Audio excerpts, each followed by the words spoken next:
বড় মেয়ের আগে ছোট মেয়ের বিয়ে দিচ্ছেন যে ভাবি, বড় মেয়ের বিশেষ কোনো খুঁত আছে নাকি? পাশের বাসার কাকির করা প্রশ্নের জবাব দিতে গিয়ে আমার মা বাকশূন্য হয়ে গেল। তবুও আমতা আমতা করে বলল, না, বড় মেয়ে বিয়ে করতে চাচ্ছে না, ক্যারিয়ারে সম্পূর্ণ মনোযোগ দিতে চাচ্ছে। তখনই দ্বিতীয় তলার কাকি বলে উঠলেন, শাক দিয়ে কি মাছ ঢাকা যায় ভাবি? না হয় নতুন এসেছে এ পাড়ায়, তাই কিছু জানে না, তাই একটা কিছু বলে বুঝিয়ে দিচ্ছ, কিন্তু কতজনকে বোঝাবে? সবাই তো তার মতো জানে না, ব্যাপারটা এমন নয়। পাশের বাড়ির কাকি বলল, মানে? ভাবি কি তবে মিথ্যা বলল? অন্য কোনো ব্যাপার আছে? সেটা কি? তুমি তো জানো না, কয়েক বছর আগের ঘটনা ওনাদের। তাকে থামিয়ে দিয়ে মা বলল, ভাবিরা, আপনারা আমার ছোট মেয়ের বিয়েতে এসেছেন, দয়া করে আলোচনা সমালোচনা তাকে নিয়েই করুন, আমার বড় মেয়েকে ছেড়ে দিন। তাছাড়া আমার বড় মেয়ে জেনে শুনে কিন্তু কোনো ভুল করেনি, তবুও দোষারোপটা দিন শেষে তাকেই করা হয়। কারণটা সে মেয়ে, তাই। মেয়ে হয়ে জন্মানো তার ভুল ছিল। কাকিরা চুপ করে গেল, হয়তোবা কিছুক্ষণ পর কিছু বলবে, কিন্তু শোনার ধৈর্য হলো না আমার, তাই চলে আসলাম। ঘরে বসেছিলাম, নীলাশা হুট করে এসে আমার হাতে কয়েকটা চকলেট ধরিয়ে দিয়ে বলল, নাও আপা, খাও। কি ব্যাপার, আজ আমাকে নিচ থেকে চকলেট দিচ্ছি যে? ঘটনা কি? তেমন কিছুই না, আজ আমার কাছে প্রচুর চকলেট আছে তাই সবাইকে দিচ্ছি। তোমাকে, মেজো আপাকে বেশি দিয়েছি। কেন জানো? কেন? মেজো আপা তো কাল চলেই যাবে, আর আমার জিনিসে ভাগ বসাবে না, তাই বেশি করেই দিলাম। বাহ, ছোট খুকি, বেশ বড় হয়ে গেছি দেখি। তাই তো চকলেট কোথায় পেলি? কোথায় আবার? ভাইয়া দিয়েছে। কোন ভাইয়া? ও, তোমাকে তো বলাই হয় নাই, মামার বড় ছেলে এসেছে, যে ভাইয়াটা বিদেশ থাকতো, আমি ছোট থাকতে যে চলে গিয়েছিল। আমি চমকে উঠলাম, শান্ত কণ্ঠে বললাম, মেঘরাজ ভাইয়া? হ্যাঁ, মেঘ ভাইয়া। জানো আপু, ভাইয়াটা না খুব কিউট দেখতে, আমার খুব পছন্দ হয়েছে। আমাকে কত কিছু ছিল, খুব ভালো ভাইয়াটা। ও, তা মেঘরাজ ভাইয়া আসবে আগে কেউ বলেনি তো? কীভাবে বলবে? কেউ তো জানতোই না, হুট করে সে সবাইকে চমকে দিল। ও হ্যাঁ, আচ্ছা আমি যাচ্ছি, সন্ধ্যায় গায়ে হলুদ, তাই বিকেল থাকতেই সাজতে হবে। আচ্ছা যাও। নীলাশা চলে গেল, আমি বসে রইলাম। বাড়িটা লাল নীল আলোতে ঝলমল করছে, সবাই খুব খুশি। শুধু আমার খুশিটা হারিয়ে গেছে। যেদিকে যাই সেদিকেই শুধু একটাই প্রশ্ন, বড় মেয়ের আগে ছোট মেয়ের বিয়ে হচ্ছে কেন? চোখগুলো কেমন ঝাপসা হয়ে আসলো, স্মৃতির পাতায় ভেসে উঠল। মা এসে আমার পাশে বসলেন। শোন মন, আমি তোকে একটা কথা বলি, তুই রাগ করিস না। আমি রাগ করব কেন? বলো কি বলতে চাও? তুই আমাদের ক্ষমা করে দিস মা, আমাদের এছাড়া কোনো উপায় নেই। এত হেয়ালি না করে বলবি কি হয়েছে? আমরা নীলিমার বিয়ে ঠিক করেছি, আমরা জানি আমরা ভুল করেছি। তোর আগে ওর বিয়ের কথা ভাবাটাও পাপ, কিন্তু কি করব বল, আমরা তো তোর জন্য কম চেষ্টা করিনি। তোকে যে পাত্র দেখে সেই তোকে রিজেক্ট করে চলে যায়। এখানে আমাদের কি করণীয়? তোর বিয়ের আশায় বসে থাকলে দেখা যাবে নীলিমার বিয়ের বয়স পার হয়ে যাবে, তাই আমরা নীলিমার বিয়েই ঠিক করেছি। এটা তো খুব ভালো কথা, নীলিমা আমার বোন, ওর বিয়ে হবে, একটা সংসার হবে, এটা তো বেশ ভালো কথা। এখানে ভুলের কি আছে? আসলে যাই হয়ে যাক, তুই বড়, তোর আগে মেজর বিয়ে হচ্ছে, এতে পাড়া প্রতিবেশী নানান ধরনের কথা বলবে। তুই দয়া করে একটু মানিয়ে নিস। এভাবে বলছো কেন? আমি জানি কি কি হতে পারে। তুমি এত সব চিন্তা না করে নীলিমার বিয়ের প্রস্তুতি নাও। বাবা পেছন থেকে বললেন, সেটা তুমি না বললেও নেওয়া হবে, তোমার জন্য আমার অন্য মেয়েদের জীবন নষ্ট করা হবে না। মা বলল, আমি কথা বলছি তো, তুমি নিজের কাজ করো। হ্যাঁ দেখছি। মেয়ের সামনে কিভাবে কথা বলছো? এত আকুতি ভরা কণ্ঠে বলার মতো কি হয়েছে? আমি তো বুঝতে পারছি না। ও কলঙ্কিত, তাই ওকে কেউ বিয়ে করতে চায় না, তাই আমরা ওর কথা বাদ দিয়ে মেজো মেয়ের বিয়ে ঠিক করেছি। দুদিন পর ছোট মেয়ের বিয়ে দেব।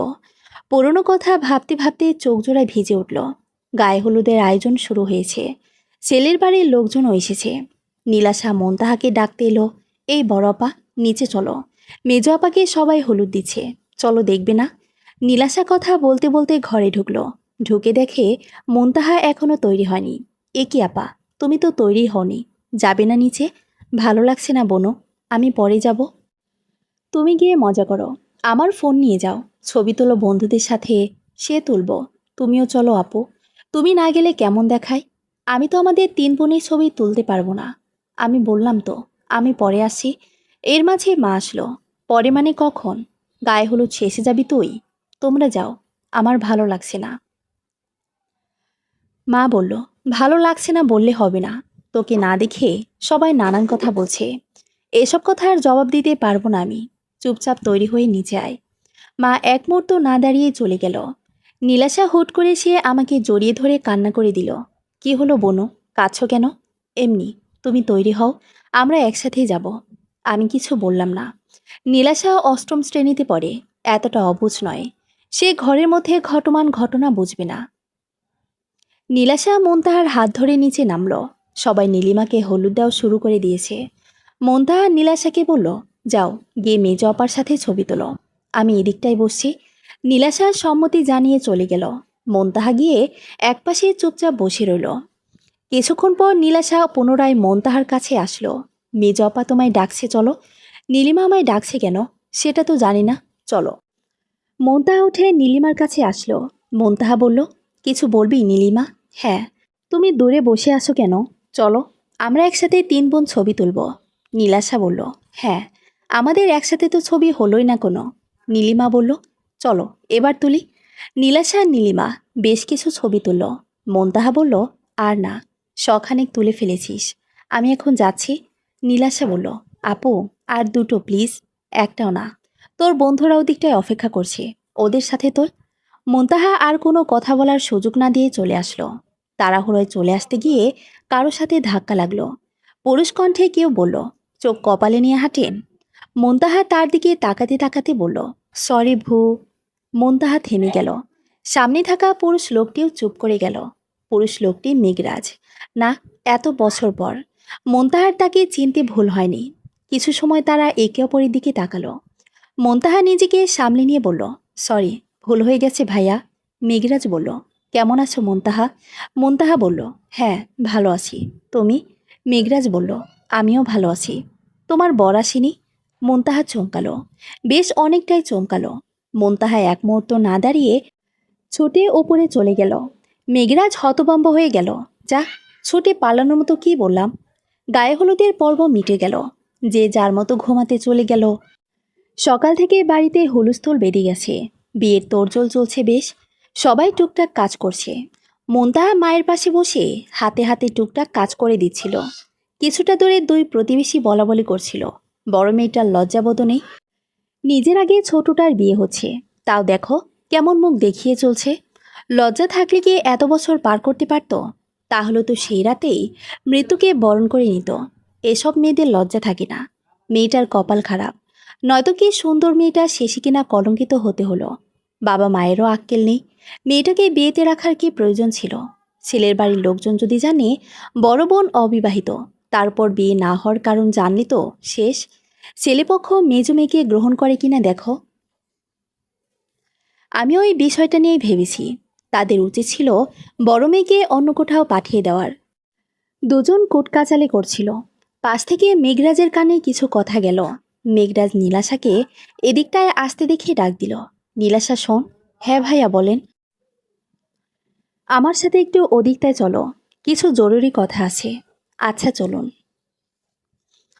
নীলাশা মেঘের সাথে ওদিকটায় গেল।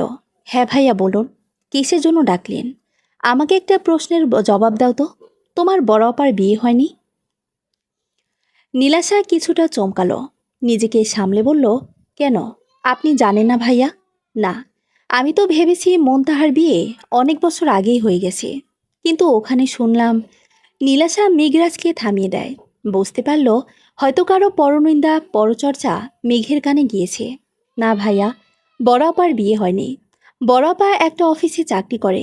তুমি কিছু মনে না করলে আমি আরও একটা প্রশ্ন করব। হ্যাঁ ভাইয়া বলুন। আমি তো জানতাম এদিকে সবাই বড়দের বিয়ে না দিয়ে ছোটদের কথা ভাবে না, মানে লোকজন নানা ধরনের কথা বলে। তাই ভেবেছি মুনতাহার বিয়ে হয়ে গেছে, কিন্তু ফুপি ওর বিয়ে না দিয়ে নীলিমার বিয়ে কেন দিচ্ছে? আসলে ভাইয়া, আমি এই ব্যাপারে তেমন কিছু জানি না। নীলাশা এড়িয়ে গেল। খুব শান্ত গলায় বলল, আমি আসি ভাইয়া। নীলাশা মেঘের অনুমতি নেওয়ার প্রয়োজন মনে করল না, চলে গেল। মেঘ সেখানে দাঁড়িয়ে রইল। তার কানে শুধু বাসছে, আমি আপনাকে ভালোবাসি না, আমি অন্য কাউকে ভালোবাসি। দয়া করে আমাদের মাঝে বাধা হয়ে দাঁড়াবেন না প্লিজ। নীলিমাকে কোণে সাজানো হলো। যথাসময়ে বরযাত্রীও চলে এলো। সব কিছু খুব ভালোভাবে মিটে গেল। নীলিমার বিয়েটা হয়ে গেল। প্রতিবেশী কয়েকজনের মুখ দেখে মনে হলো তারা আশা করছিলেন এখানে ঝামেলা হবে। কেউ হয়তো ঝামেলা চাইছিলেন বিধায় ছেলের বাবাকে মোন্তাহার ঘটনা বলে দিয়েছিলেন, কিন্তু বিশেষ লাভ হলো না। কারণ ছেলেপক্ষকে সব কিছু আগেই জানানো হয়েছে। মূলত মোন্তাহার বাবা চায়নি বিয়ের দিন কোনো সমস্যা হোক। যা ঘটে তার রটতে সময় নেয় না, এটা তার ধারণা। সেই ধারণা থেকে নিজ থেকে সব বলা। কনে বিদায়ের সময় নীলিমা খুব কান্না করছিল। আশেপাশে সবাই ছিল, শুধু ছিল না মোন্তাহা। নীলিমার চোখ হয়তো কয়েকবার তাকে খুঁজছিল, বেশ কয়েকবার চারদিকে চোখ ঘুরিয়ে দেখে নিয়েছিল। মোন্তাহা ছাদের এক কোণায় দাঁড়িয়ে আছে। নীলিমাকে বিদায় দিতে যাবে না। মোন্তাহা শব্দ পেয়ে ঘুরে তাকালো। সামনে মেঘরাজ দাঁড়িয়ে রয়েছে। মোন্তাহা স্বাভাবিক কণ্ঠে বলল, এত লোকজনের মধ্যে ভালো লাগছে না। ও, ভালো আছো মোন্তাহা? হঠাৎ এ কথা কেন? ভালো না থাকার তো কোনো কারণ নেই। আমি তো ভালো না থাকার বেশ কিছু কারণ দেখছি। ভাইয়া, এসব কথা বাদ দিন। আচ্ছা দিলাম, তা তোমার প্রেমিক তোমায় ছেড়ে দিয়েছিল কেন? মোন্তাহা চুপ করে রইল। এই প্রশ্নের উত্তর তার কাছে নেই। কি হলো, বললে না তো? সম্পর্কে আপনি আমার মামাতো ভাই। আশা করব এমন কোনো প্রশ্ন করবেন না যাতে নিজের সীমা লঙ্ঘন হয়। মোন্তাহা চলে যাচ্ছিল। পেছন থেকে মেঘরাজ তার হাত ধরে নিল। আমি আমার সীমা খুব ভালোভাবে জানি, তা তোমার শেখানোর প্রয়োজন নেই। এতটুকু বলো, শুধু কি হয়েছিল তোমার সাথে, যার জন্য তোমার প্রেমিক ছেড়ে দিল? ফুপি তোমার আগে নীলিমার বিয়ে দিল। কে হয়েছিল এবং কবে? এসব বলতে আমি আগ্রহী নই, কিন্তু আমি শুনতে আগ্রহী। ভাইয়া দেখুন, বাড়িতে অনেক লোকজন, তারা আমাদের একসাথে দেখলে খারাপ ভাববে। তো তোমাকে ভালোভাবে এরকম কাউকে তো আমি বিয়ে বাড়িতে উপস্থিত দেখলাম না। আপনি ঠিক কি বলেছেন। আমাকে এখানে আর কেউ ভালো ভাবে না, তবে আপনাকে তো ভাবে। শুধু শুধু নিজেকে খারাপ ভাবাবেন কেন? আমি বুঝলাম না, খারাপ ভাববে কেন? আমরা না ভাই বোন? আপন তো না, কাজিন। আর কাজিনদের নিয়ে সব কিছু ভাবা যায়। লোকজন খারাপ ভাববে। কাজিনদের মধ্যে সব কিছু হয়, প্রেম, বিয়ে সব। মানে মানে আবার কি? তুমি যা বললে তাই বললাম। তবে এত বছর পর তোমার উন্নতি হয়েছে দেখে ভালোই লাগলো। মুনতাহা না বুঝে তাকিয়ে রইল। মেঘ বলল, আগে তো ভাই বোন ভাবতে, মানে আপন। কাজিনের আপন মায়ের ভাই বোন একই ছিল। তবে এখন ভাবনায় পরিবর্তন হয়েছে দেখে ভালো লাগলো। মুনতাহা চমকালো। হঠাৎ মনে পড়ল একদিন মেঘরাজ বলেছিল, কাজিনদের মধ্যে সব হয়, কাজিনদের নিয়ে সব ভাবা যায়। একদিন দেখবে তুমি এটা বলবে। কি হলো, কি ভাবছো? আমার কথা মিলে গেছে সেটা ভাবছো? মেঘরাজের কথায় ভাবনা থেকে বের হয়ে এলো। মুনতাহা বলল, আপনি আমাদের বাড়ির আত্মীয়, আত্মীয়র মতোই ব্যবহার করুন। হাত ছাড়ুন। এটা বিদেশ নয় যে যখন খুশি চাইলে যে কারো হাত ধরা যায়। মেঘরাজ হাসল। মুনতাহা মেঘরাজের হাসি দেখে ঘাবড়ালো। মেঘরাজ বলল, তোর কি ধারণা আমি পুরনো কথা মনে রেখেছি? বিদেশ থেকে এসে তোকে অবিবাহিত দেখে পুরনো প্রেম জেগে উঠেছে? তাহলে তুই ভুল ভাবছিস। আমি সেকেন্ড হ্যান্ড জিনিস জীবনে গ্রহণ করি না। তুই তো প্রেমিকের ধোঁকা খেয়ে শেষ হওয়া প্রেমিকা, যার জীবনে আগেও কেউ ছিল। আর শোন, আমি তোকে কাজিন ছাড়া কিছু ভাবি না। আমি না থাকাকালীন একটা ঘটনা ঘটে গেছে, জানি না বলে জিজ্ঞেস করেছি, এতটুকুই। মেঘরাজ চলে গেল। পিছন ফিরে আর একবারও দেখল না। মুনতাহা ছাদে বসে পড়ল। মুনতাহা কাঁপা কাঁপা কণ্ঠে বলল, সেকেন্ড হ্যান্ড? মুনতাহা কান্না করে দিল। বিয়েবাড়ির ব্যস্ত পরিবেশে তার কান্না কারো চোখে পড়ল না। মুনতাহার বাবা মেয়েকে বিদায় দিয়ে সে যে ঘরে এসে বসেছেন আর বের হননি। মুনতাহার মা ঘরে এসে তাকে চুপচাপ বসে থাকতে দেখে জিজ্ঞেস করলেন, তুমি কিছু নিয়ে চিন্তিত? নীলিমার চলে যাওয়ায় কষ্ট হচ্ছে? বাবা বললেন, তা একটু হচ্ছে, তবে বেশি কষ্ট হচ্ছে মনের জন্য। মনের জন্য কষ্ট হচ্ছে? হ্যাঁ, মেয়েটার সাথে বড় অবিচার হয়ে গেল। কারণে অকারণে আমিও তাকে কম কথা শোনাইনি। কি করব বলো? পরিস্থিতি এমন হয়ে গেছে যে আমি আর নিজের মাথা ঠিক রাখতে পারি না। আমি খুব খারাপ বাবা, তাই না? নিজের বড় মেয়ের কথা না ভেবে মেজো মেয়ের কথা ভাবলাম। হয়তো পরে ছোট মেয়ের কথাও ভাববো। না, তুমি খারাপ বাবা নও। আমি জানি তুমি কেন মনকে এভাবে কথা শোনাও। মনও বোঝে। না বুঝলে হয়তো আমি তোমাকে খারাপ বাবা বলতাম, কিন্তু বলা হবে না। কারণ তোমাকে যখনই খারাপ ভাবতে যাব, ঠিক তখনই আমার মনে পড়ে যায় সেই দিনের সেই ঘটনা। মা হয়ে আমি যতটা না মেয়ের পাশে ছিলাম তার চেয়ে বেশি তুমি ছিলে। তাই তোমাকে বাবা হিসেবে খারাপ বলাটা সাজে না। তোমার মতো মনও কি বোঝে?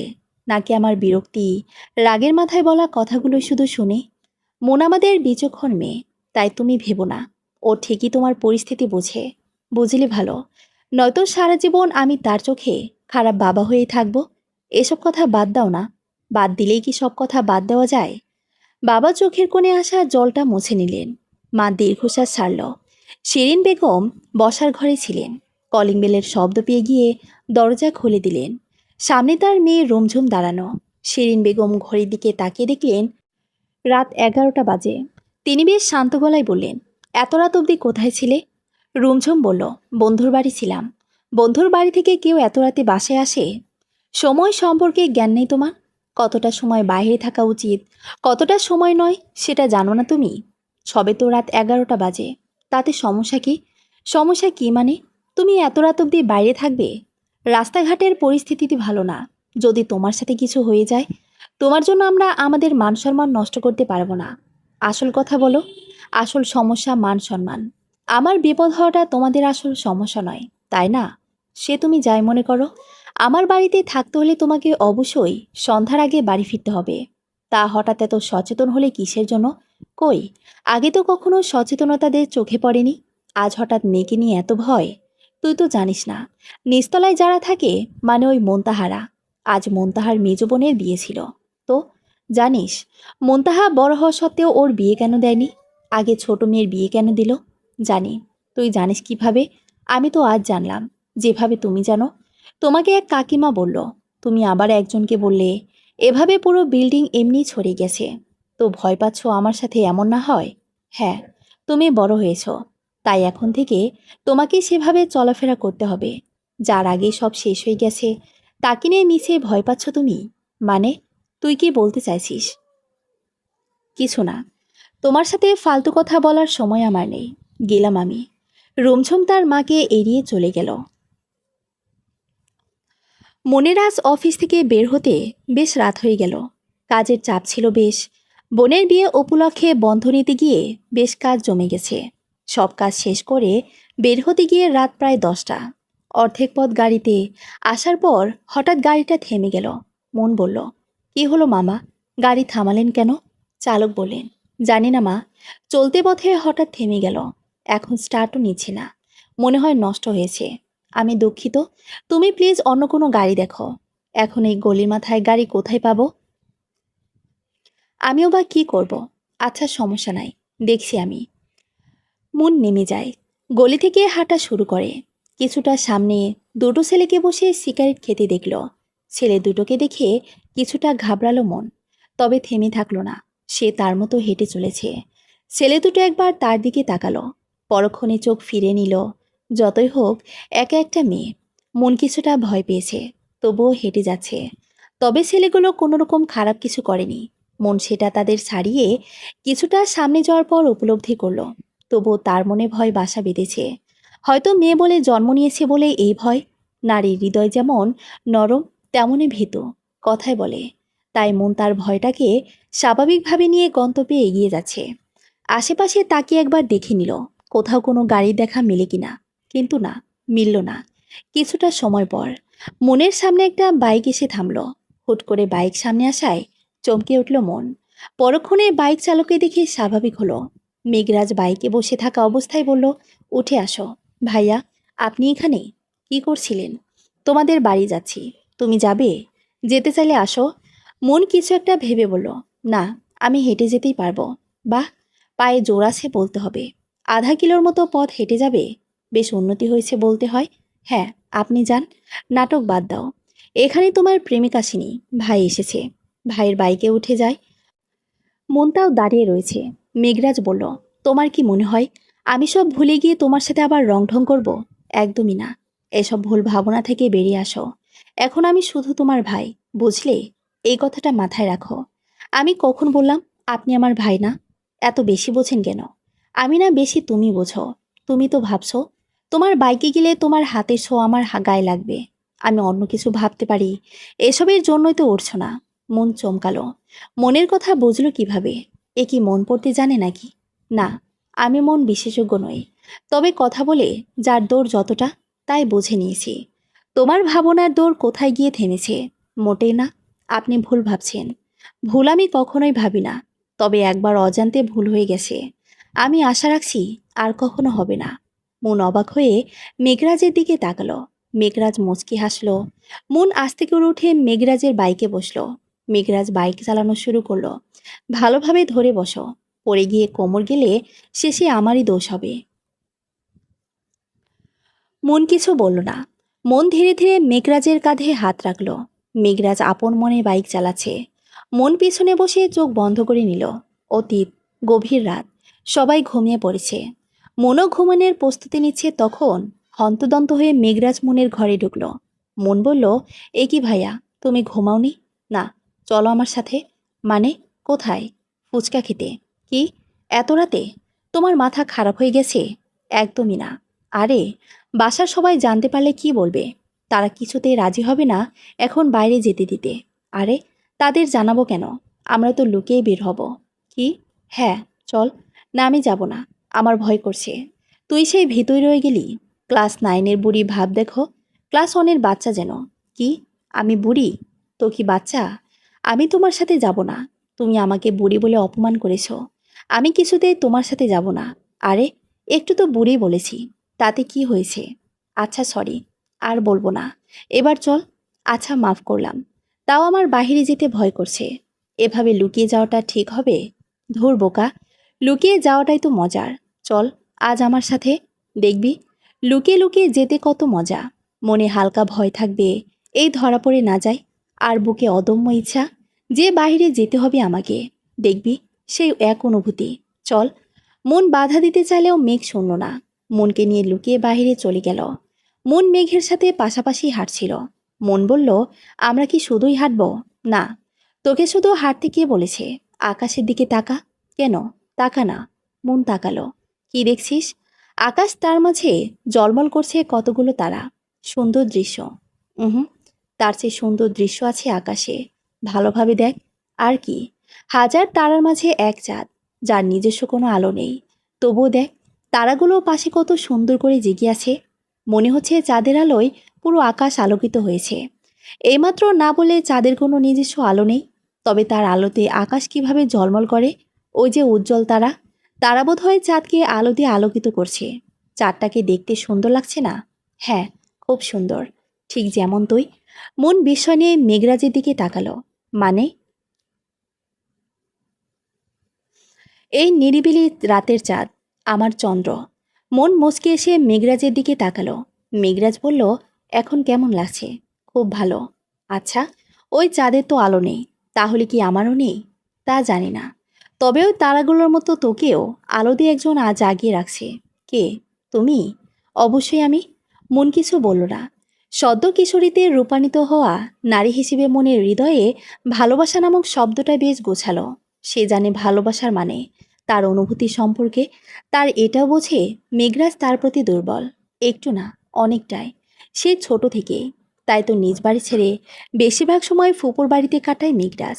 মন যে দুর্বল নয় তা নয়, তবে মনের বারবার মনে হয়, এটা কি ঠিক? তারা তো সম্পর্কে ভাই বোন। সমাজের চোখে তাদের কৈশোরের ওই অনুভূতি কেমন নাম পাবে? তারপর মেঘরাজ মনকে ফুচকা খাওয়ালো।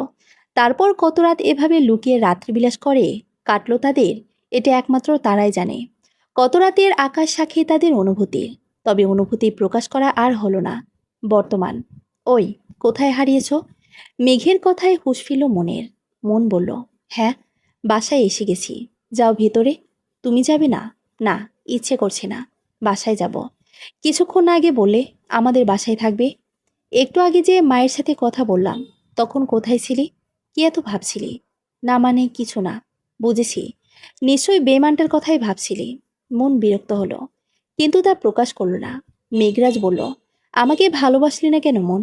আমাকে ভালোবাসলে কি ক্ষতি হতো? সে তো যাকে ভালোবাসলি সে তোকে ধোকা দিয়ে গেল। আমি অন্তত ধোকা দিতাম না। মেঘমনের উত্তরের অপেক্ষায় তার দিকে চেয়ে রইল। কিন্তু মন, সে তো নিরুত্তর। চুপ করে রইল। মেঘ বিরক্ত হয়ে চলে গেল। মন বাসার ভেতরে ঢুকল।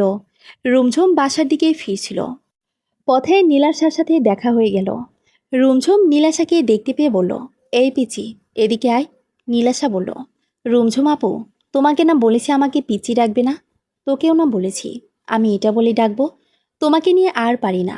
যাই হোক, বাসায় ফিরছিস? হ্যাঁ। এত তাড়াতাড়ি? সবে তো দুপুর 12টা বাজে। এত তাড়াতাড়ি স্কুল ছুটি হয়ে গেল? না। স্কুল ফাঁকি দিয়ে এসেছিস? না। নীলাশা না শুনে রুমঝুম খুব গভীর মনোযোগ দিয়ে তার দিকে তাকালো। নীলাশা কিছু একটা ভাবল, তারপর বলল, আচ্ছা আপু, তোমাকে একটা সত্যি বলবো? হ্যাঁ বল। আমি না স্কুল পালিয়ে আসছি। এখন বাসায় গেলে মা খুব বকবে। তাই বলছিলাম। রুমঝুম নীলাশাকে থামিয়ে দিয়ে বলল, আমার বাসায় গিয়ে কাটাতে চাস তাই তো? হ্যাঁ। এভাবে রোজ স্কুল ফাঁকি দিস কেন? রোজ কই, মাঝে সাঝে দিই। মাঝে মাঝে বা ফাঁকি কেন দেই? আরও একটা সত্যি বলবো? কি? স্কুল ভালো লাগে না তাই তো? হ্যাঁ। এই কথাটা তুমি আগে আরও অনেকবার বলেছ। তোমার মনে আছে তবে? হ্যাঁ, মনে আছে। তাহলে সবসময় জিজ্ঞেস কেন করো ফাঁকি দেই কেন? কারণ পড়ালেখা কারোরই ভালো লাগে না, তবুও সবাইকে করতে হয়। পড়ালেখা না করলে ওপরে কিভাবে উঠবি? নাকি পড়ালেখা বাদ দিয়ে বিয়ে করার ইচ্ছে? আমি একটা বাচ্চা মেয়ে, তুমি আমাকে এসব কি বলছো? বাচ্চা হয়ে আমার মতো বড় মেয়ের সাথে বন্ধুত্ব গড়লি কেন? সে তো তোমায় ভালো লেগে গিয়েছিল তাই? তাই? হ্যাঁ। আচ্ছা, তোর আমাকে এত ভালো লাগলো কেন? আমি সবসময় চুপচাপ একা একা থাকি বলে কেউ আমাকে পছন্দ করে না। তা তুই করলি কেন? তুমি চুপচাপ কই থাকো? আমি তো দেখি তুমি খুব বকবক করো। সে তো তোর সাথে, তুই আমার সাথে সেরকম সম্পর্ক তৈরি করে নিয়েছিস তাই। এটাই কারণ। অন্যরা তোমার সাথে কখনো আগ বাড়িয়ে কথা বলেনি, তাই তুমিও বলনি। নয়তো তুমি চুপচাপ থাকার মেয়ে নও। না রে, তেমন নয়। আসলে আমিও একসময় সবার সাথে কথা বলতে চাইতাম। ছোটবেলা থেকেই বাবা মা কর্মস্থলে ব্যস্ত থাকায় আমাকে ঘরবন্দি হয়ে রেখে যেত। তাই আশেপাশে ঘরে গিয়ে সবার সাথে কথা বলা হয়নি। তারপর যখন বাবা মা বন্দি করে রাখতো না, তখন আর যাওয়ার ইচ্ছে হয়নি। কারণ অভ্যেস হয়ে গিয়েছিল। হুম। তুমি খুব কষ্টে বড় হয়েছ ছোটবেলা থেকে, তাই না? না তো। তো এমন কেন মনে হলো? তুমি মিথ্যে বলছো। আমার বন্ধু পিঙ্কি আছে না, ওর বাবা মাও কাজ নিয়ে ব্যস্ত থাকে, তাই ওর সবসময় মন খারাপ থাকে। ওর খুব কষ্ট হয়। তাই আমি বুঝি তুমিও খুব কষ্টে ছিলে। তুই তো ভালোই বড় হয়েছিস। তুমি আমাকে যতটা বাচ্চা মনে করো, আমি ততটাও নই। কথা বলতে বলতে বাসার সামনে এসে গেছি। তোর বাবা মা দেখার আগেই আমাদের ফ্লোরে চল। হ্যাঁ। নীলাশার সাথে রুমঝুমির বেশ আগে থেকেই আলাপ। নীলাশা আগ বাড়িয়ে রুমঝুমির সাথে গল্প করা শুরু করেছিল। এক পর্যায়ে রুমঝুমির গল্প করার সাথে হয়ে ওঠে নীলাশা। নীলাশা মাঝে মাঝে স্কুল পালিয়ে রুমঝুমদের বাসায় এসে কাটিয়ে দিত। রুমঝুম তাতে বাধা দিত না, কারণ তার বেশ ভালো লাগতো। নীলাশার সাথে গল্প করে তার দিনটা বেশ ভালোই কাটতো। নীলাশাকে নিয়ে রুমঝুম ঘরে প্রবেশ করতে তার মা বলল, তুই এই বাচ্চা মেয়েটাকে নিয়েছিস কেন? তুই তো কারোর সাথে তেমন মেলামেশা করিস না। কেউ তোর সাথে থাকুক তা পছন্দ করিস না, তবে একে কেন নিয়ে আসলি? আমার সব পছন্দ অপছন্দ তুমি বুঝি জানো? বাসায় তো রইলে সবে কয়েকদিন, এর মাঝে সব জেনে বসে আছো। রুমঝুম নীলাশাকে বলল, আমার ঘরে আয় পিচ্ছি। নীলাশা রুমঝুমের সাথে তার ঘরে গেল। রুমঝুমের মা শিরিন বেগম হতভম্ব হয়ে গেল। মেয়ে তার কোনো বিষয়ে পাত্তা দেয় না। ব্যাপারটা তাকে বেশ পোড়ায়। এর কারণও সে জানে।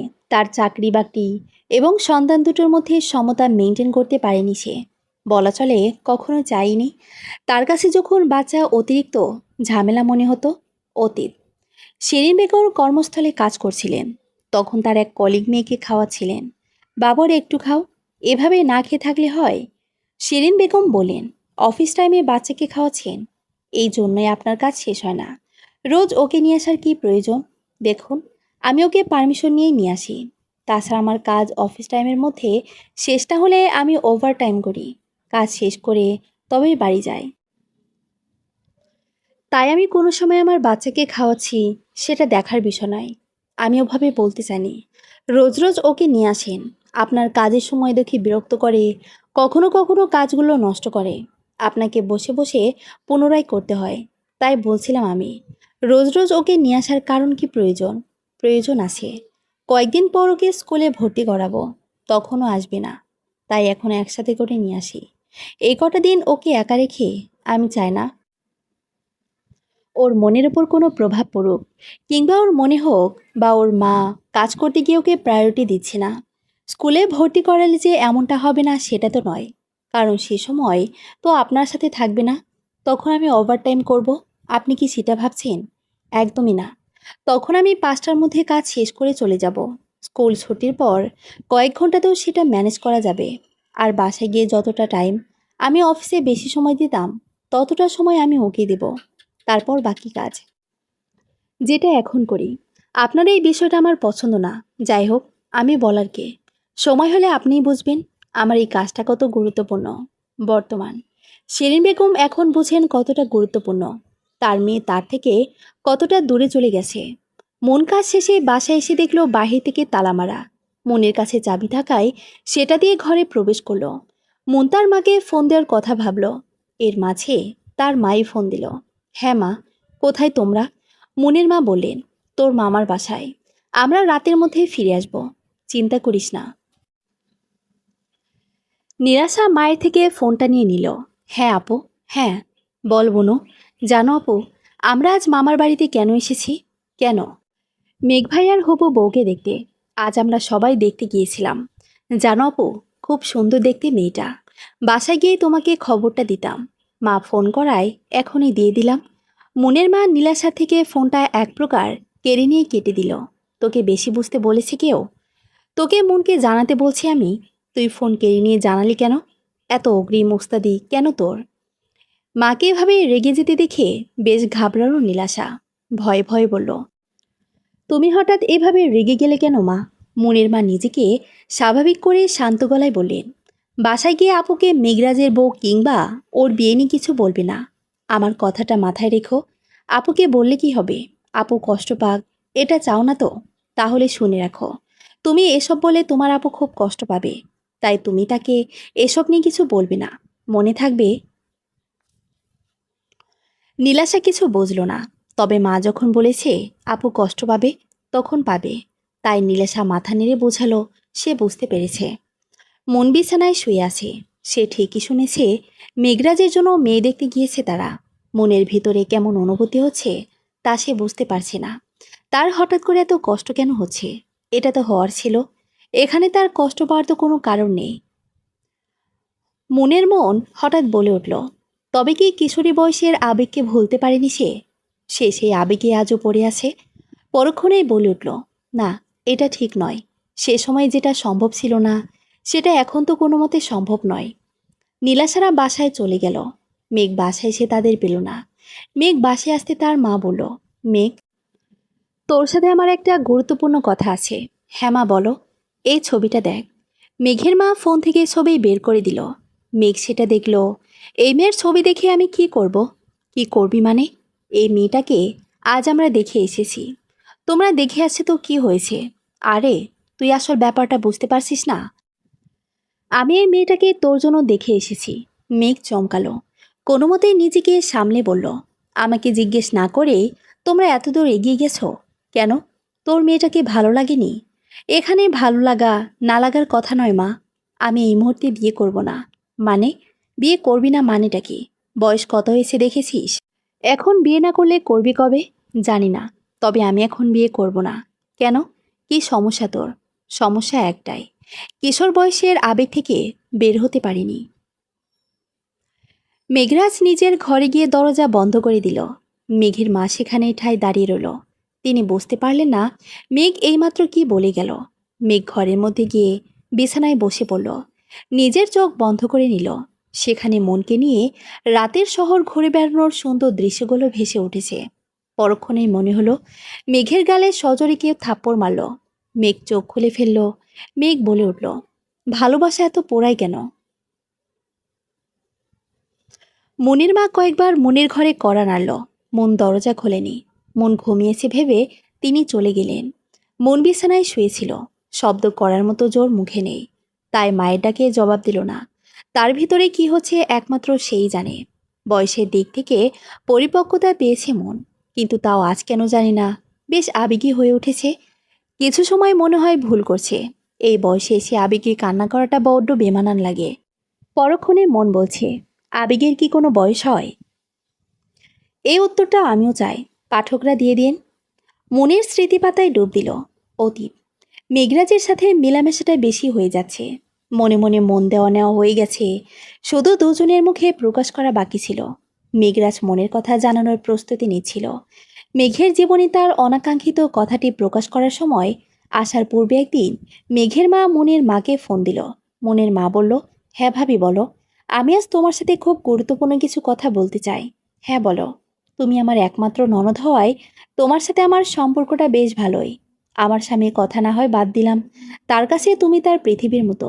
দেখো, আমি সরাসরি বলছি, আমি চাই না আমাদের সম্পর্ক নষ্ট হোক। মানে, কেন এমন কথা বলছো ভাবি? সরাসরি বলছি, এই বয়সটা আবেগের, মানে মেঘ এবং মনের বয়সের কথা বলছি। এই বয়সে ওদের এত মেলামেশা আমার চোখে ভালো ঠেকছে না। তাছাড়া মেঘের রোজ রোজ তোমাদের বাসায় থাকাও আমার কাছে গরমিল লাগছে। দেখো, এখন ওরা অনেক ছোট, ওরা বুঝছে না, তবে আমরা বুঝছি। ওদের এখন পড়ালেখার বয়স। তাছাড়া আমার কাছে ভাই বোন সম্পর্কের মাঝে অন্য সম্পর্কে বেশ খারাপ লাগে। আমার কাছে ভাই মানে তো ভাই, সে মামাতো হোক কিংবা নিজের, একই কথা। এই সম্পর্ক অন্যদিকে মনে, তা আমার পছন্দ না। তোমাকে আর খোলাসা করে বলতে হবে না নিশ্চয়ই। ওরা যে একে অপরের ভাই বোনের সম্পর্কের মধ্যে নেই, তা কিন্তু আমি বেশ টের পাচ্ছি। আজ আমি পাচ্ছি, কাল প্রতিবেশী পাবে, তারপর সবাই কথা শোনাবে। আমি এসব নিতে পারবো না। সবচেয়ে বড় কথা, মেঘরাজ আমার একমাত্র সন্তান। তাকে নিয়ে আমার অনেক স্বপ্ন, আশা আছে। এখন আমাকে কি করতে বলছো ভাবি? মনকে বোঝাও, মেঘের সাথে নির্দিষ্ট একটা গণ্ডের মধ্যেই থাকতে। আচ্ছা ভাবি, আমি বুঝতে পেরেছি। আমি মনকে বোঝাবো। আমি আশা রাখি তুমি পারবে। তোমাকে বলে সমাধান পাবো, তাই কিন্তু তোমাকে বলা। বুঝেছি ভাবি। মনের মা মনকে আলাদা করে ডাকে। মন বলল, মা, ডাকছিলে কেন? মেঘ তোর কি হয়? মানে, এটা কেমন প্রশ্ন মা? আমি যা জিজ্ঞেস করেছি সেটা বল। মামার ছেলে, অর্থাৎ মামাতো ভাই। হ্যাঁ, ভাই। সম্পর্কটা তার মধ্যে সীমাবদ্ধ রাখা উচিত নয় কি? মানে, দেখ, কাজিনদের এত মেলামেশা পাড়া প্রতিবেশী ভালো চোখে দেখে না। তোর আর মেঘের বিষয় নিয়ে কথা হোক, তা আমি চাই না। মা, তুমি এভাবে কেন বলছো? আমরা তো ছোট থেকে এভাবে বড় হয়েছি। ছোট থেকে বড় হয়েছিস, কিন্তু এখন তুই ছোট নয়। আর মেয়েদের ছোটবেলা আর বড়বেলা এক নয়। আচ্ছা মা, তুমি কি বলতে চাইছো বলো তো? এটাই, তুই মেঘের সাথে মেলামেশা করা বন্ধ করে দে। এটা সম্ভব নয় মা। কেন সম্ভব নয়? সমস্যা কোথায়? তোমার থেকে কখনো কিছু লুকায়নি, তাই আজ সত্যিটা বলছি। আমার মেঘ ভাইয়াকে অনেক ভালো লাগে, আমি তাকে পছন্দ করি। মনের মা কিছু সময় চুপ রইলেন, তারপর বললেন, মেঘের মা তোকে কোনোদিন মেঘের পাশে মেনে নিবে না। কারণ ভাবির কাছে ভাই বোন মানে ভাই বোন, এখানে কোনো বৈষম্য নেই। আমি তোকে এতটুকুই বলবো, বাকিটা তোর সিদ্ধান্ত। মন হতভম্ব হয়ে গেল। তারপর বলল, কাজিনদের মধ্যে তো হয় সম্পর্ক, হুম, এটা অবৈধ নয়। তবে অনেকে এসব মানে না। এই বয়সে এরকম হতেই পারে, তাই আমি তোকে দোষ দিব না। তবে তুই নিশ্চয়ই আমার এবং ভাবের সম্পর্ক নষ্ট হোক এটা চাবি না। সেই সাথে মেঘের সাথে তার পরিবারে কোনো সমস্যা হোক, এমন না চাইলে বলবো সময় থাকতে মনকে বোঝা। এখনো সময় আছে। মামি কোনোভাবেই মানবে না। সে আমাকে পরিষ্কার জানিয়ে দিয়েছে। মন কিছু বলল না, চুপ করে রইল। মনের মা তাকে জড়িয়ে ধরল। তিনি বললেন, আমার এই মুহূর্তে তোকে কি বলা উচিত আমি সত্যি জানি না। শুধু বলবো, আবেগের বয়সে ভুল করে ফেলেছিস। এটা ভেবে এখনই নিজেকে ওসব মোহ থেকে বের করে আন। মন তখনও কিছু বলল না। সেদিন রাতেও মেঘরাজ আসলো মনকে রাতের আকাশ দেখাতে নিয়ে যেতে। তবে মন গেল না। কি হলো, আজ যাবি না কেন চন্দ্র? এসব ঠিক নয়। এত রাতে একজন ছেলের সাথে আমার যাওয়া ঠিক নয়। মানে, এইসব তুই কি বলছিস? আমি একজন মেয়ে ভাইয়া, তাই আমার জন্য এটা ক্ষতিকর। মানে, আমি তোর জন্য ক্ষতিকর এটাই বলতে চাইছিস তুই? না, তবে কেউ দেখে নিলে আমাকে খারাপ ভাববে। তুমি তো ছেলে, তোমাকে কিছু বলবে না, কিন্তু আমাকে বলবে। এসব ফালতু কথা আজ তোকে কি বলেছে? দেখো, আমি কোনো ফালতু কথা বলছি না, যা বলছি সত্যি বলছি। দেখো, সম্পর্কে আমরা ভাই বোন ঠিক আছে, ভাই বোন একসাথে যেতেই পারে, তবে রাতের বেলা এভাবে যাওয়াটা ঠিক নয়। যতই ভাই বোন হোক, বারবার ভাই বোন বলছিস কেন? আমরা কাজিন, একেবারে তোর মায়ের পেটের ভাই না যে বারবার ভাই বোন করছিস। আর ফালতু বকবক না করেই চল। আমি যাব না। তুমি আমার সাথে এত মেলামেশা করবে না, এসব ঠিক নয়। কি তখন থেকে এসব কি ঠিক না? কি বলে যাচ্ছিস? ঠিক নয় কেন? আমরা ছোট থেকে এভাবে বড় হয়েছি, তাহলে এখন ঠিক নয় কেন? তুমি বুঝবে না, কারণ তুমি মেয়ে নও। সমাজ আমাকে ভালো চোখে দেখবে না, কারণ একটা মেয়ের একটা ছেলের সাথে এভাবে মেলামেশার শোভা পায় না। শোভা পায় কি না পায় সেটা তোর সমাজ ঠিক করবে। যেখানে আমাদের কোনো সমস্যা নেই, আমাদের নয়, বলো তোমার সমস্যা নাই, তবে আমার সমস্যা আছে। কি সমস্যা? সমস্যা থাকবে কেন তোর? তুই মেয়ে, আমি ছেলে বলে? আমরা ছেলে মেয়ে বলেই তো আমাদের মধ্যে ওই সম্পর্ক গড়ে উঠেছে, নয়তো কি উঠতো? ওই সম্পর্ক মানে, মানে আর কি? ভালোবাসা। কি? হ্যাঁ, আমি তোকে ভালোবাসি, তুই আমাকে ভালোবাসিস।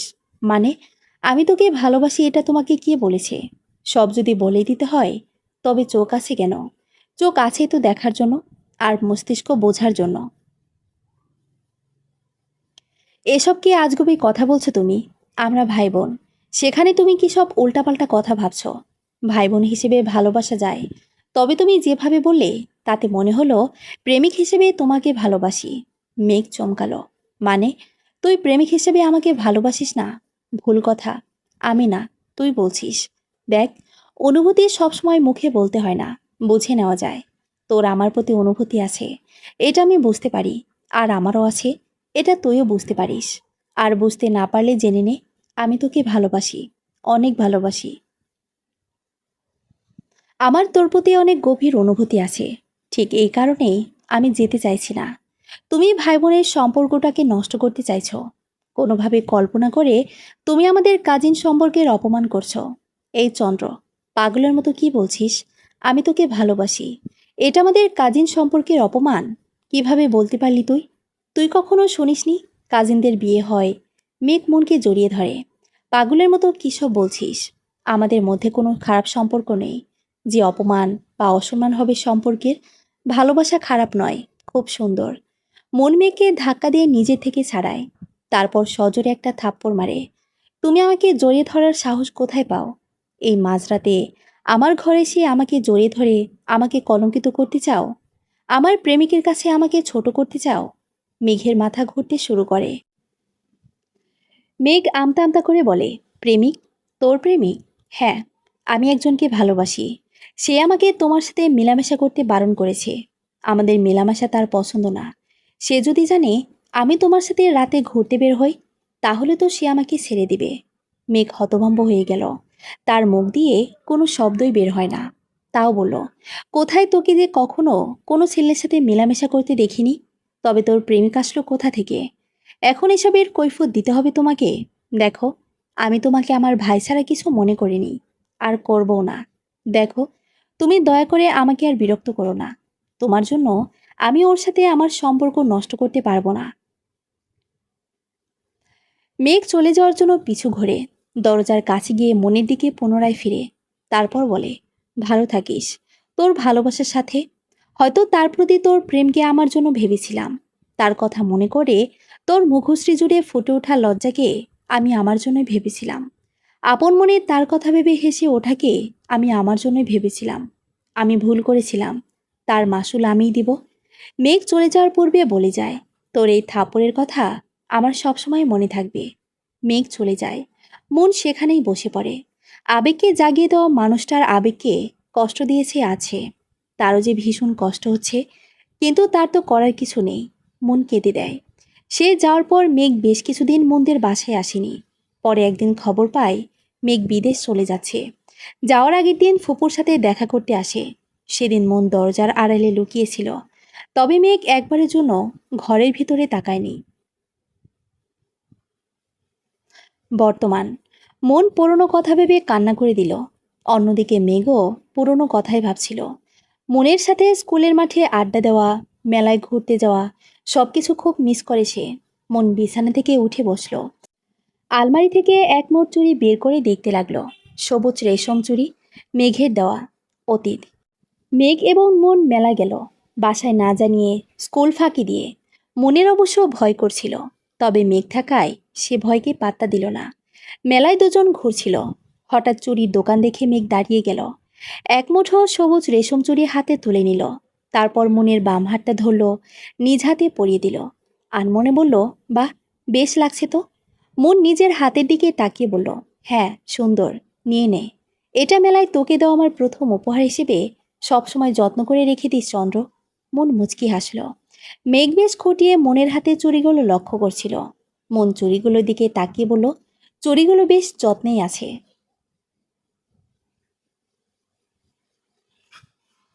চলবে। গল্প আধারে অমানিসা, প্রথম পর্ব। পরবর্তী পর্ব পড়ার আমন্ত্রণ হলো সবাইকে। ধন্যবাদ।